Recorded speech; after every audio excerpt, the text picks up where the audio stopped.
Daniel Dubois or Joseph Parker? Determining who Oleksandr Usyk should face next. This all would have been so simple if Daniel Dubois hadn't gotten sick. If he'd fought Joseph Parker as scheduled in the co-main on the loaded February 22nd card in Saudi Arabia, then we'd now know, with no room for debate, assuming the fight had ended without major controversy, who the most worthy challenger is to Oleksandr Usyk's heavyweight championship. But this is boxing. And boxing doesn't do.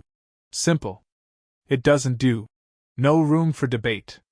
There's no such thing as clean, or easy, or clear-cut with this sport of ours. Boxing is the dog that rolls in another dog's mess the instant you're finished giving it a bath. To be a boxing fan is to mutter on the daily. This is why we can't have nice things.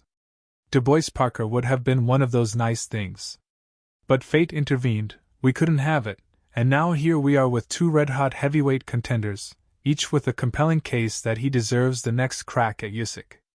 The champ recently told Sky Sports he believes he has 2 fights left, and if true, that could mean Dubois and Parker each get their shot, and it's merely a matter of the order. Or it could mean one of them is left out in the cold. Either way, only one of them can be next. Triple threat matches, after all, are the domain of scripted combat, not the real stuff. There will be no Riyadh Mania main event of Usyk versus Dubois versus Parker. It's one or the other. Usyk has a difficult choice to make, and Boxing Scene is here to provide some guidance. Let's break it down into a half-dozen categories and see if that gets us anywhere. Recent resume. These align perfectly, as Dubois is on a 3-fight winning streak, and Parker is on a 6-fight winning streak that may as well be a 3-fight winning streak because wins over Jack Massey, Faiga Opelu and Simon Kean don't do a damn thing for his title shot worthiness.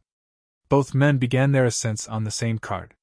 On December 23, 2023, Parker scored a near shutout decision over Deontay Wilder and Dubois stopped Jarrell Miller with 8 seconds left on the clock in the 10th and final round. Parker followed the Wilder win by eking out a majority decision over Zhilei Zhang.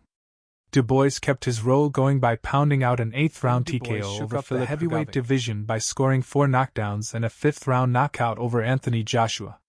Parker answered with his own devastating KO of a behemoth, disposing of Martin Bakol, the last-minute sub when Dubois fell ill in February, in just over 5 minutes of action. The tricky thing about comparing Parker's trio of wins with Dubois' trio of wins is that, in boxing, we tend to attach an asterisk to everything. Any fighter who has just lost is by definition beatable, and it can be hard to give the victor full credit. You dominated Wilder as a plus 450 underdog? Whoop-de-doo, Wilder was washed.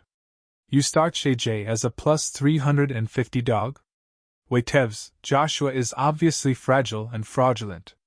Still, doing our best to regard the opponents as they were regarded coming in, Wilder and Zhang are clearly a couple of notches above Miller and Hrgovic. Of course, Dubois scored stoppages, and Parker went the distance, just squeaking past Zhang. And Dubois' win over Joshua is undoubtedly worth more than Parker's win over an underprepared Bakol, although in both cases, the winners took care of business as spectacularly and completely as they possibly could have. This is the closest of close calls, but Parker defeated 3 opponents who were each in any reasonable person's top 10 at the time of the fights. Big baby, Miller is a relatively weak link on Dubois' resume. Toss in those wins over Massey, Opelu and Kean as a tiebreaker if you have to, but even without them, I'll lean Parker in this category. Best win. This explanation will be a whole lot quicker. Whatever one may think of Joshua now, he was riding high heading into his fight with Dubois, having won 4 in a row, including blowouts of Otto Wallin, decently regarded at the time, and Francis Ngannou, fresh off nearly beating Tyson Fury. And Dubois demolished AJ. Parker's best win is either Wilder, Bakol or a majority decision over Andy Ruiz way back in 2016. None of those compare to eviscerating Joshua at Wembley Stadium. This category goes to Dubois in a walk. History with Usyk. The fact that Dubois already fought Usyk in August 2023 cuts both ways. On the one hand, he's had his chance, and it's not an ancient history situation, since it was less than 2 years ago. Dubois got his opportunity against Usyk and he failed. He was stopped in the 9th round and… I know people are sensitive about use of the Q word, so I'll use a bigger word that starts with a different letter and say he capitulated.